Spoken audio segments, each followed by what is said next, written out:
Hello everyone, welcome back to our channel. ఈరోజు recipe onion కసాలన్, అదే biryani gravy. ఇది మంచి టేస్ట్తో ఈజీగా క్విక్గా అయిపోతుంది.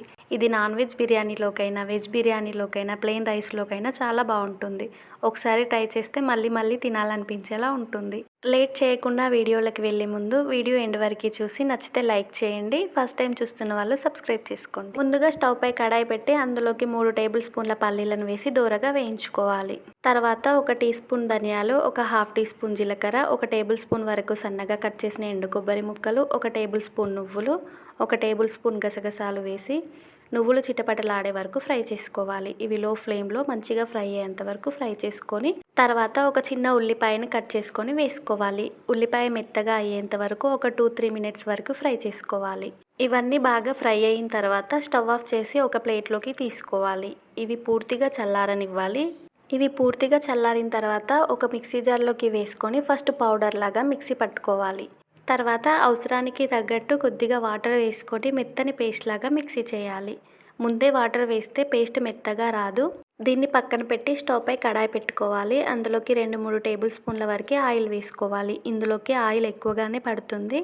ఆయిల్ హీట్ అయిన తర్వాత 1/2 టీ స్పూన్ వరకు జీలకర్ర, చిన్న ముక్క దాల్చిన చెక్క, 3 లవంగాలు, 1 యాలక్కాయ, చిన్న బిర్యానీ ఆకు, 2 కట్ చేసిన పచ్చిమిర్చిని తీసుకొని వీటిని ఆయిల్లో ఫ్రై చేసుకోవాలి. తర్వాత ఒక పెద్ద సైజు ఆనియన్ని సన్నగా కట్ చేసుకొని వేసుకోవాలి. ఆనియన్ మంచిగా ఫ్రై అయ్యి కొంచెం కలర్ చేంజ్ అయ్యే వరకు ఫ్రై చేయాలి. తర్వాత కొద్దిగా అల్లం వెల్లుల్లి పేస్ట్ వేసుకొని పచ్చివాసన పోయేంత వరకు ఫ్రై చేసుకోవాలి. తర్వాత ఇందులోకి 1/2 టీ స్పూన్ వరకు పసుపు, 2 స్పూన్ల వరకు కారం, టేస్ట్కి సరిపడా ఉప్పు, 1 టీ స్పూన్ ధనియాల పొడి, 1/2 టీ స్పూన్ వరకు గరం మసాలా, ఇవి మీ టేస్ట్కి తగ్గట్టు వేసుకొని ఆయిల్లో కొద్దిగా ఫ్రై చేసుకోవాలి. ఎక్కువ ఫ్రై చేయకూడదు, మసాలాలు మాడిపోతాయి. తర్వాత మనం ముందుగా రెడీ చేసుకున్న మసాలా పేస్ట్ని వేసుకొని 2-3 మినిట్స్ ఆయిల్లో ఫ్రై చేసుకోవాలి. తర్వాత మూత పెట్టి ఆయిల్ పైకి తేలేంత వరకు ఫ్రై అవ్వనివ్వాలి. ఆయిల్ పైకి తేలిన తర్వాత మూత తీసి ఒకసారి కలిపి మనకి గ్రేవీకి సరిపడా వాటర్ని వేసుకోవాలి.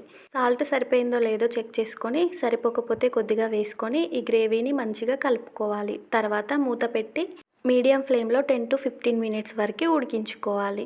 గ్రేవీ మంచిగా ఉడికి థిక్గా అయిన తర్వాత కట్ చేసిన కొత్తిమీర, కొంచెం కసూరి మేతిని క్రష్ చేసి వేసుకోవాలి. మంచి టేస్ట్తో బిర్యానీ గ్రేవీ అయితే రెడీ. ఈ రెసిపీ నచ్చితే లైక్ చేసి షేర్ చేయండి. అలాగే ఛానల్ని ఫస్ట్ టైం చూస్తున్న వాళ్ళైతే ప్లీజ్ సబ్స్క్రైబ్ చేసుకోండి. Thank you for watching. Next రెసిపీతో మళ్ళీ కలుద్దాం.